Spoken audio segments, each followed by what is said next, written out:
Alright, so we've learned how to exploit the PayPal vulnerability and how to get products for just a penny. We know that Udemy is doing it correctly and that we cannot hack the Udemy system. Good for them. But this lecture is about ethics. Is it right to do this? Well, I think it depends on how you go about doing it. If you're going to blackmail someone, obviously not. And I'm not condoning that at all. I'm not saying that you should ever do that. That is definitely something you want to stay away from, and it can actually get you in a lot of trouble. So avoid, blackmailing. Avoid being rude, being mean, because you don't need any of that in your life anyways. Now, I also want to bring up a movie, a fairly new-ish movie, I guess, The Wolf of Wall Street. It's a story about Jordan Belfort, who sold penny stocks on Wall Street and made millions and millions of dollars. What he was doing was technically illegal, but there is another side to this. So although he got caught and he owes a lot of money in fines and fees and whatnot, he is able to use the skills that he has, which is selling, which if you're in sales, the SLS system is an amazing system. He can use his power of selling virtually anything on this planet to almost anyone. And he used it very poorly at the beginning of this movie. Now, at the end of this movie, it kind of shows him rehabilitating himself, doing the right thing. Now he goes on seminars, he teaches people how to sell, and he's making money in a very honest and legitimate way. The point that I'm getting at is that you don't need to be a black hat hacker. I think it's important for a lot of people to know how to hack and exploit systems and understand systems, but I strongly believe that you do not need to be hacking people to get what you want. There are other ways to do it. Friendlier ways, ways that actually help build your life instead of destroy your life. Another great example is that movie, Catch Me If You Can, with Leonardo DiCaprio. Great movie. Leonardo is basically a fraudster. He creates fake checks, and he gets really, really good at it. Now, spoilers, if you haven't seen this movie, I would suggest skipping over the next minute or two, and I'll let you do that now. But in Catch Me If You Can, Leonardo DiCaprio eventually gets caught. And when he does get caught, he goes to jail for a little bit.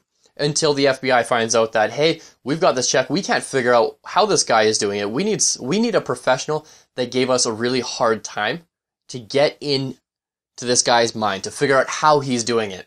And once they realized that Leonardo DiCaprio was able to do that, he was that guy, they let him out of jail with a lot of restrictions, but nonetheless they let him out of jail. And then he went to work for the FBI. Now the difference is, a guy with that kind of skill could have just started working for the FBI very early in his life anyways. He didn't have to go to jail. He didn't have to hide from the government or multiple governments, from Interpol for years and years and years. He could have used what he learned to actually help the FBI and make a lot of money doing that. That same concept applies here. You're learning how to exploit a system. You're learning how to hack systems, programs, computers. Whatever it is you're learning to hack outside of this course, use it for the better. There are jobs and companies out there that will pay you a lot of money for knowledge that you can gain as an ethical hacker. You can get your certified ethical hacker certification. But I suppose the entire point of this lecture is really do the right thing. Now, I know that sounds really, really cheesy, and you hear this a lot through your life. Do the right thing, do the right thing. But in this case, especially with internet regulation and protection against internet businesses, especially with the copyright thing kind of on fire in the last 5 years or so, you don't want to get in trouble on the internet. Not only that, but it's very easy for other people to find you on the internet. And once you have a reputation on the internet, it's really hard for you to remove that negative connotation associated with your name.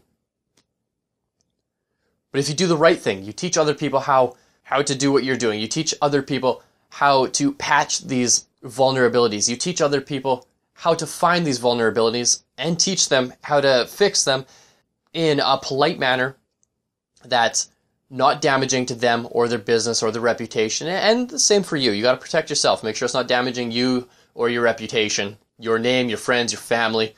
That list goes on as well. But overall, Just because you can does not mean you should. Always find an alternative, find a better way to do it, find something that's constructive. A good rule of thumb here is if you're hacking into something and it is destructive to you or the other party, you're doing something wrong. So make sure everything you're doing is always very constructive, it's always healthy for you and the other party. And again, I know this sounds really cheesy, and it's been said probably one too many times in your life, but I'm going to say it again. Do the right thing.